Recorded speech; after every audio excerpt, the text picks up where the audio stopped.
Okay, just made you some pancakes and bacon. And what goes best with maple syrup? Pure New York State maple syrup. Do you know how maple syrup's made, Lynn? No. No? Or you're going to find out. I know. Do you? Where are we going? Root Farm. We're going up to the Root Farm to make some maple syrup. So let's get going.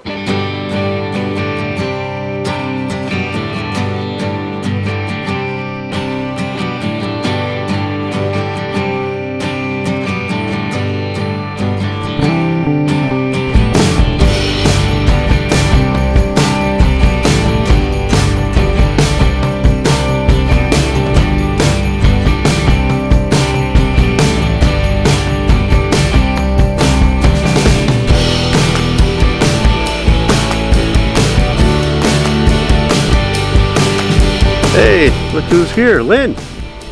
Hi. Yeah, and we're gonna make some maple syrup. Maple syrup. Yeah, and what's behind it? Hey, look who's coming. Hey guys. It's Roger. How are you Roger today? again from last week. How are you? Good. Now behind us is the your sap house. Yes. Yeah. This is our sugar house. So all the sap that gets collected, we carry it on this tank, and then we're gonna dump it into the bulk tank in the sugar house, and then we're gonna filter that. We're gonna head in and do some boiling. All right, Lynn's she's in the UTV, right? We're gonna go gather some sap in this really cool vehicle. Let me get a wide shot of this thing. This. That will go anywhere.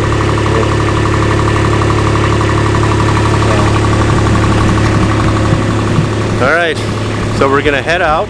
You comfortable, Lynn? All right, she's comfortable. Let's get going.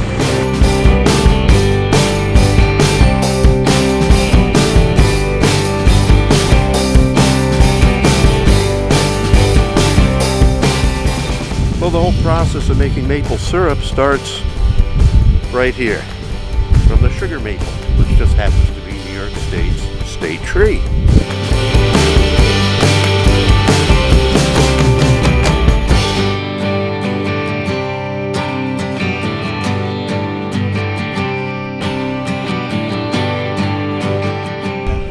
Morning everybody, I'm Roger here at the Root Farm. We're doing some maple sap collection today.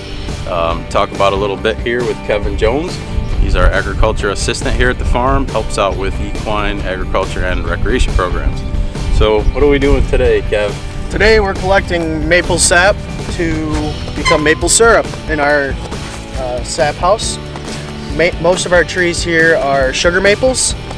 Right now we're getting about 3% sugar content out of each one of our trees, and our ratio is 25:1. That's 25 gallons of sap and 1 gallon of maple sugar. Syrup. That's all right, we don't want to do that.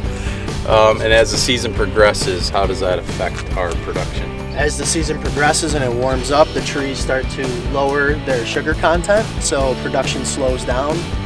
And then it might take us more towards like 40 or 50 gallons to 1 to make maple syrup. So at that time we start to slow down, and usually around before the trees start to bud, we'll pull all of our taps. We've got, how many trees now we're tapping? We are tapping 60 trees right now, which is about 120 taps. So each tree you'll typically have 2 of these taps, which you can see here. Oh, and we pulled it right out. That's actually what a tap looks like. This is a spile, which most people call taps. Originally they started out of lead, and as people realized lead wasn't good for you, they turned them into steel, stainless steel, and now they have plastic. It's the most current material. They do come in different sizes and diameters. They have a little hole here where the sap will actually run through, and the bucket hooks up here and runs down. And you can actually see the hole. They're usually about 2 inches or so into the tree, into the sapwood. And you can see it's just starting to run. It's pretty cold here now, so as the day gets warmer, that sap will really start flowing, and we'll get maybe 1.5 gallons to 2 gallons of sap out of each tap. So how does the sap run? Like, what makes the sap run? What makes the sap run is the barometric pressure.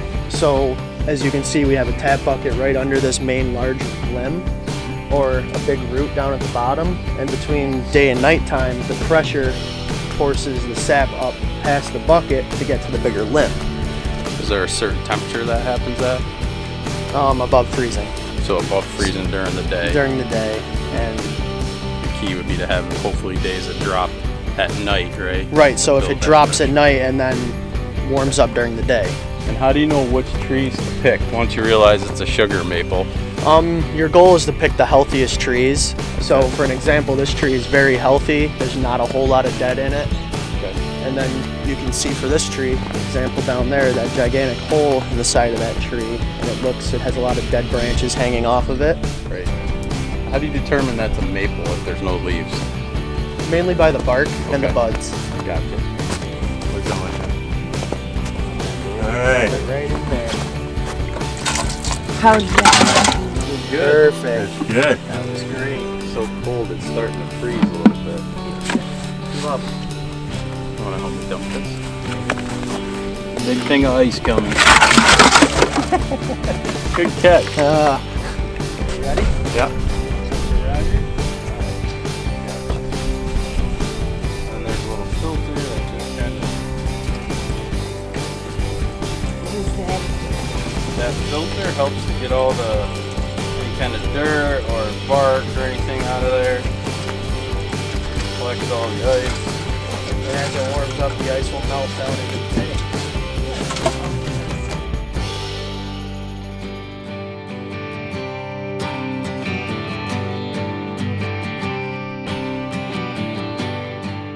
Oh, and by the way, the sap house behind us is Kevin's Eagle Scout project.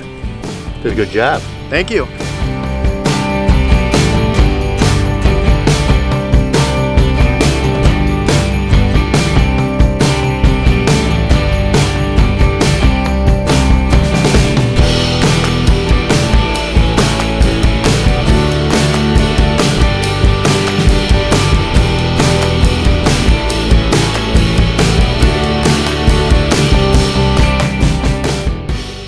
Alright, so we're inside the sugar house. Kevin and Lynn are here.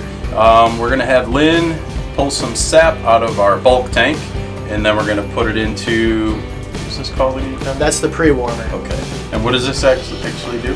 What this does is once this heats up in the main evaporator and it evaporates, we open this valve right here, and it allows the pre-warmed sap to drip down into the main evaporator, which then, as it heats up, it works its way over towards the valve and becomes thicker, and it cools itself off before it gets dumped out. So how does it work its way from here to the end spigot?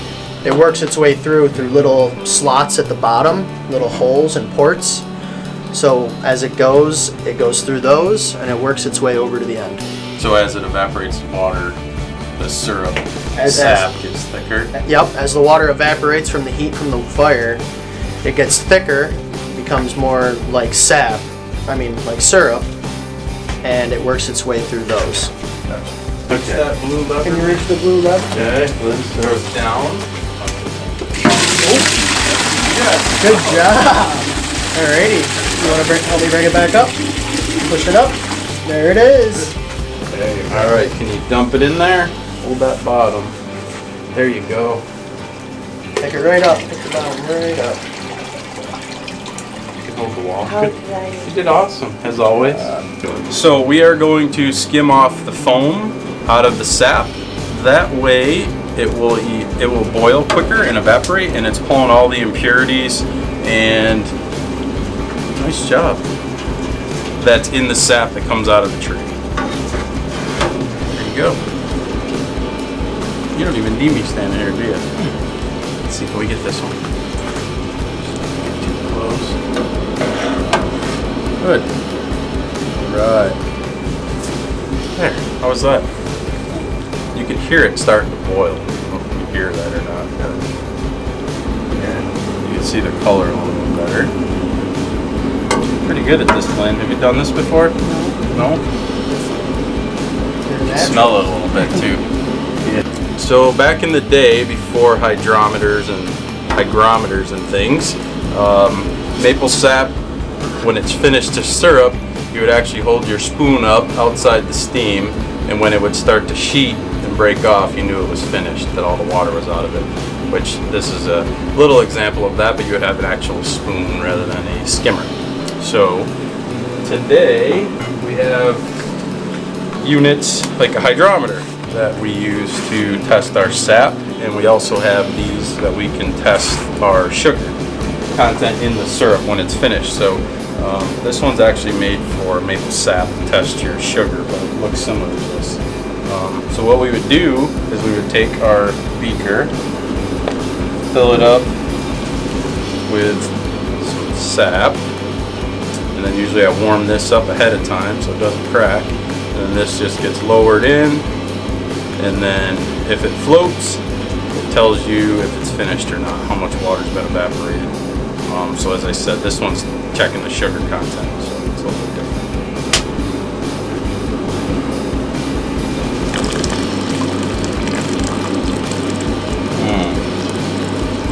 I don't want to drink stuff like that.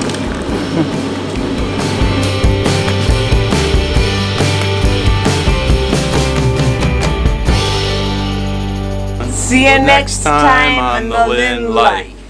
Good job.